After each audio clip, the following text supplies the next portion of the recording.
I never thought it was for me at the start, but I've met some amazing people. To me, I feel like it's a second home because I've got used to the people that work here and they understand me with my mental health and stuff. If I go anywhere else, I feel I can't get nowhere.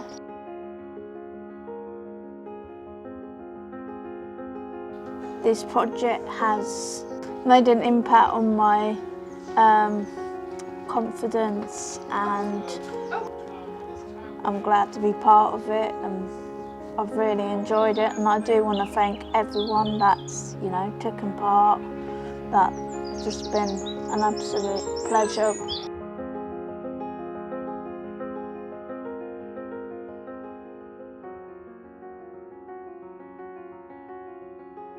So the Making Tracks project came about really because, in some ways, because of the COVID-19 pandemic. We were in a situation where the building was closed and the students weren't here anymore, they weren't with us.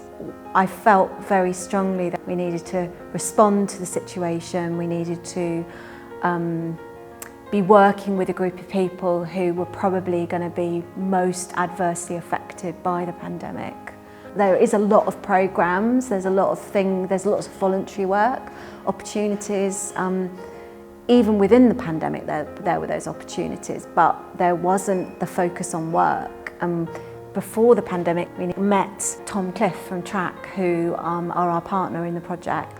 So TRACK is designed to support autistic adults to access employment, and there's two main sides to the business. One is supporting individuals who want to get into work, and the other part of it is about supporting employers to make sure that their workplace is not only aware of autism but also accepting and creating an environment where everyone can thrive in the workplace. And it soon became apparent that actually some of what we did here at the cafe we could replicate there, but also that we would be able to offer a much greater range of opportunities for people. That's key, because what we're always looking to do at TRACK is create opportunities for individuals, and what we recognise is people like different things. We were overwhelmed with response, not only from individuals, but from referral agencies. I think from our experience, one of the main barriers people face is lack of awareness to start with. I think people assume that everyone knows what autism means, and sometimes people have a general definition, but actually one of the challenges is making sure that people understand that it varies for each individual, and that's why supporting people on a one-to-one basis is really key. We've had amazing support from our wider team, so as well as being able to appoint Rachel Sutton as our work placement coach, who's been amazing, we also appointed a wider team of people. Mari Gracie, a community artist who has delivered the art pathway, Ian Talbot, who has delivered the woodwork and design pathway, and then we've had two staff internally, so our caretaker, site manager Clive Woodwards, and Joe Page, our catering manager, and they've all worked on a one-to-one level with our trainees, and Rachel herself has done work on the gardening pathway. And having that wider team to support those trainees on an individual one-to-one basis has been part of the success of the programme. Those personal relationships, that one-to-one support has made a huge difference. So each week all the placements have been involved in one on-site activity, whether that's based around woodwork and creating of planters and bird boxes and storage cupboards, to art placements who have developed items for our shop. We've had people in doing gardening to improve the site area of the old school, and also people helping in the cafe. So as well as an on-site sort of session, they've also taken part in an online activity each week, which has looked at things like what are our strengths and how they can be used in the workplace. We've also taken the opportunity each week to invite one or two people from very varied different careers that the placements have all said that they might be interested in working in, and we've taken that opportunity to ask questions about those jobs, which has also had this side effect of building confidence in communicating with strangers as well as communicating on online platforms, which is great because obviously in the current situation that is how the majority of workplace interviews and correspondence is going to take place. So we've managed to build confidence enough that people who've gone from not wanting to speak on the online sessions and not having their camera on to being confidently be able to explain what they've been doing during the placements and ask questions to effectively total strangers, which has been superb. We've also been running an online session for a social because we've been unable to meet as a group, so we've also had an online session. So those are the group activities, and then each week every placement has had a one-to-one session with myself, plus other bits during the week to see how we're going into how to progress their individual journey.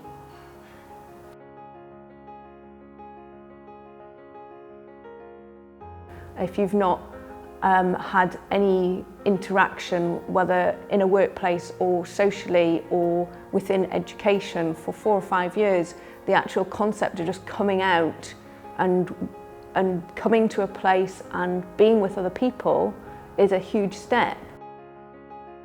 As we learned more about the trainees and what they wanted to do and what they were capable of doing and what would kind of help them in their journey.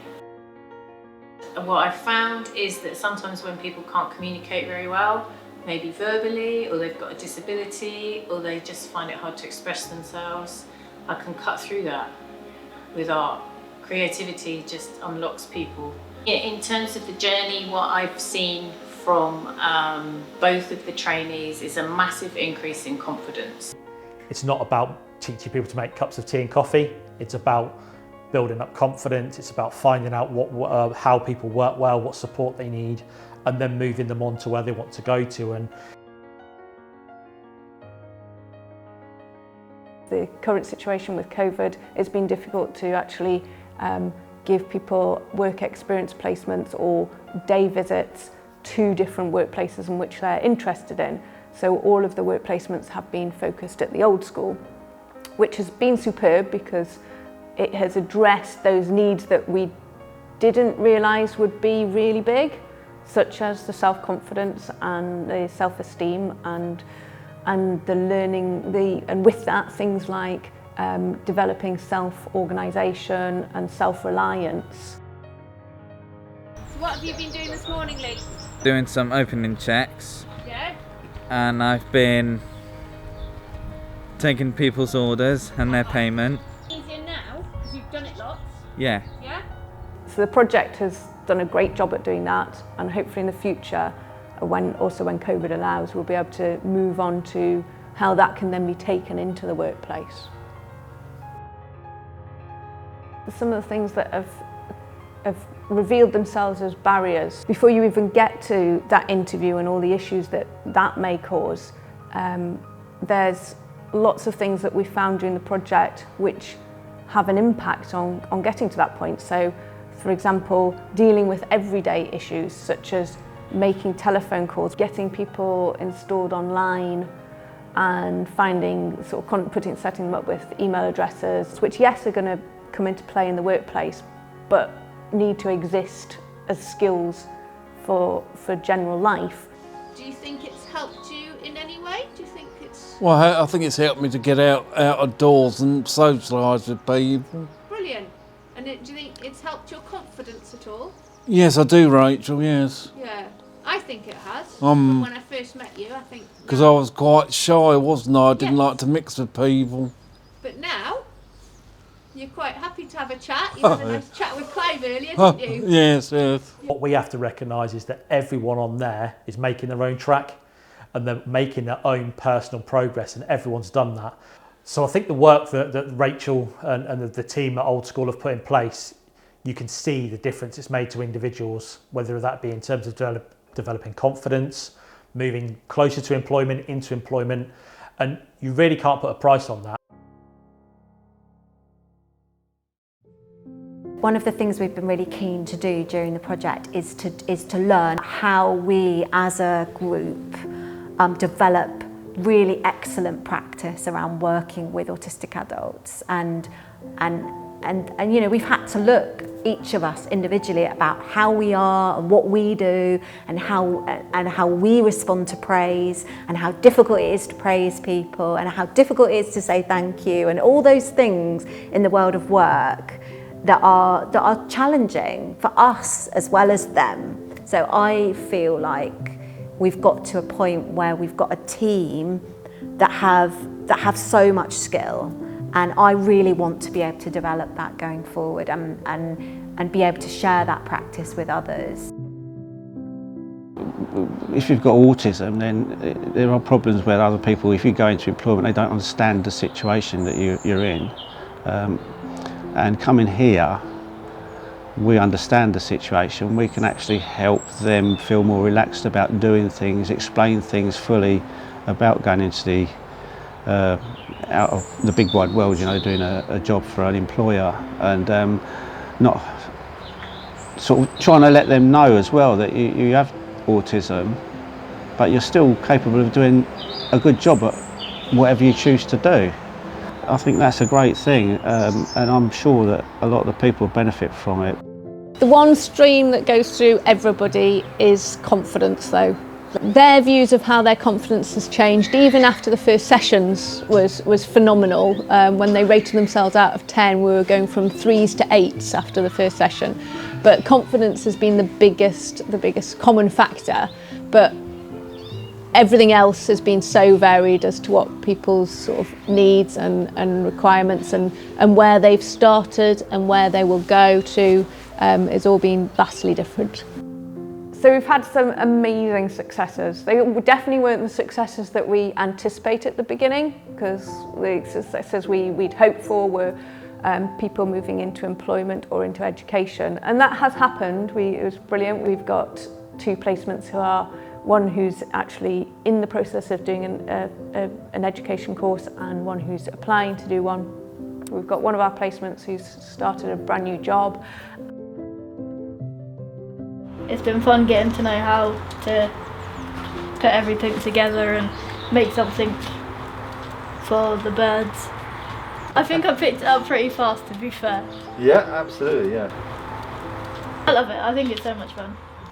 We had one placement who, with his new gain confidence, he'd put together his bike using some of the skills that he'd learnt on the site maintenance pathway, and then he cycled in that day on the bike that he's put together. So when I asked him, would he have done this 3 months ago, he said no. Since Liam has been coming to Making Tracks, I've seen a wonderful difference in his confidence and his self-esteem. It gives him purpose in the morning to get up. He's learnt new skills, and I think it's given him the first rung on his journey to work. Liam liked it straight away, so straight away he was very enthusiastic about coming, because Liam has found it hard for the last 5-6 years to engage in any kind of activity outside of the home. But the skills that he's gained since he's been here have been amazing. So it's not only successes going into gaining jobs and education to lead into jobs, but also everyday successes that wouldn't have happened otherwise. Delivering a project like this through a community business, it's personal. This building is personal to this community. The way it was revived is personal to me and personal to lots of people. And I think that human, ironically in the midst of a pandemic, that human contact and touch has been crucial to the success of the project. We were successful in getting funding from a new fund called the Social Enterprise Fund, which was set up by the National Lottery Community Fund and Big Issue Invest, and they partnered together to deliver this particular grant scheme, which was aimed at tackling issues that had arisen as a result of the pandemic. So we focused our application on the needs of autistic adults. So the reason why we made this grant to Making Tracks was it fitted our assessment criteria very well. We were looking for organisations particularly affected by the pandemic with an impact on their trading income. A second reason for it was really the enterprising nature of the organisation. So it had that entrepreneurial spark that we were looking for. The third was the group of people being worked with. People who are disabled are particularly struggle to get employment, and getting into employment is a key way of moving forward. A job is not the be-all and end-all of life, but having a job is a really key part of our integration into the society that we have today. So all of those things, I think, really came together to say this was just an exemplar of the kind of project we want to support. Stats around autistic people in employment are nationally shocking. 16% of autistic adults are in employment, and that's not full-time employment, that's any type of employment. The world of work is not autistic friendly. And it became apparent that there was a need not only in Northampton but also the wider area, and we were really fortunate to meet Marie from the Old School. I think the really pleasing thing from our point of view is that there are employers wanting to find out about autism and what we were doing with the Making Tracks programme. And actually one of the key things for us there was we started to advertise across local networks for businesses. We ran what we would call an open session, so people could sign up for a 60-minute virtual session and come along and find out what it meant in general. And what we've then been able to do, thanks to the programme, is to go more in depth with companies, because one of our key kind of things that we want to achieve is that we need to get it right for the business. The kind of idea was that almost the Old School would offer the placements and we would then work with the employers, because that's the bit about Making Tracks which is key. It's not just training someone to be employable, it's about making sure the employer knows what to do. So that's where sort of the two bits coming together really worked. And for us, what this Making Tracks has enabled us to do is to work with businesses across Milton Keynes, Wolverton, Bletchley, the entire local area really, to get them started on the conversations, because it's often they want to have the conversation but they didn't know where to go. And I think one of the common misconceptions is that we're going to have to make loads of changes, we're going to have to do this, when actually sometimes it's just about talking to the individual, making really small allowances and adjustments to the environment, and then businesses are getting really good employees who are benefiting. It's a great business decision, and that's one of the key messages. But I think, to start with, our first point is raising awareness and people knowing what we mean when we actually talk about autism. And I think it's worked really well with the timing, because actually what we've seen during the pandemic, in a sense, is workplaces have changed. People can work from home. Well, for some individuals we support, that's perfect, because their barrier to employment might have been the journey to work. It's the engagement, the number of employers that we've spoken to has been really pleasing. We've been able to provide opportunities and start conversations with businesses who we might not have previously been able to engage with. And I think from engaging with employers, what we're now doing is not only creating opportunities for the people who've been on the placements, but for the wider community. My concerns going forward really are securing enough funding to continue the successful model that we've developed, because it's that personal, individualised, really individualised help and support which has made the difference to our trainees. It's not, it wouldn't work if it didn't have that intensity of staff to it, and learn more as we go forward. So, not only do I want the project to continue because it's been so impactful, I want it to continue because it's part of our legacy as an Old School project, that we have a team that is skilled and knows how to do this work and does it really well.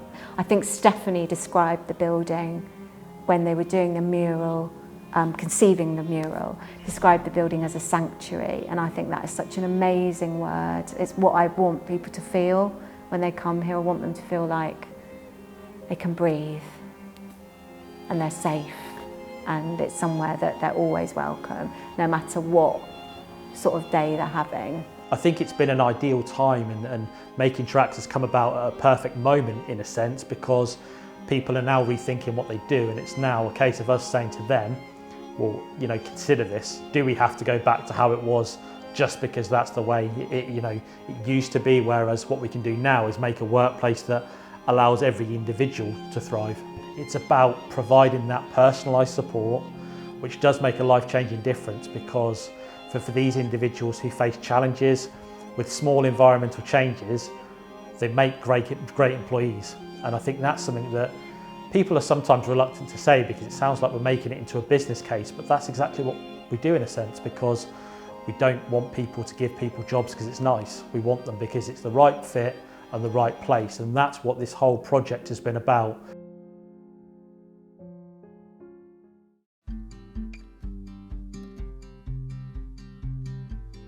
We always wanted to have something which drew them all together, but because of the COVID restrictions, where they've been working one-to-one, but with social distancing in place, it was really difficult to conceive a project which they would all contribute to. So we worked really hard to think about what that might be. Because for some autistic adults, working in a team is really tough. Being part of a group is really hard, and you know, doing something creative has made that easier, I think. So I got a phone call one day from Rachel, absolutely wonderful lady, head of this Making Tracks project, and she explained to me what the project was about and if I'd like to be involved, and of course I was thrilled at the idea. It suits me down to a T, because I've done an awful lot of community projects, particularly with schools and charities. My job was to orchestrate and guide the placements, to collate all of their ideas and turn them into a piece of artwork.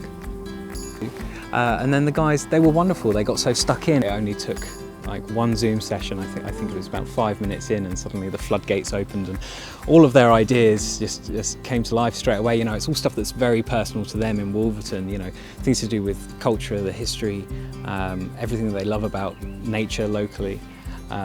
So we got along really well. Stylistically, when painting, everyone brings something different. Some of them would be really heavy with the paint and create these wonderful lumps, and then others were super fine and detailed. If you get up really, really close, you can see each of their characters in the painting. It was actually quite moving, the opening ceremony. You know, when they got to present their piece, we had a big piece we had some cloth up over the mural, tied up with a bow, and Rachel came and revealed it all. And there were actually a few tears shed. It was a really lovely moment. It's very bright, it's very bold and striking, and I think really brings something to that garden section outside the old school. They're now part of the fibre of the being, you know, that is the old school, and that's what I love about the project, and that's what I love about this project in particular, that we now have that relationship with them.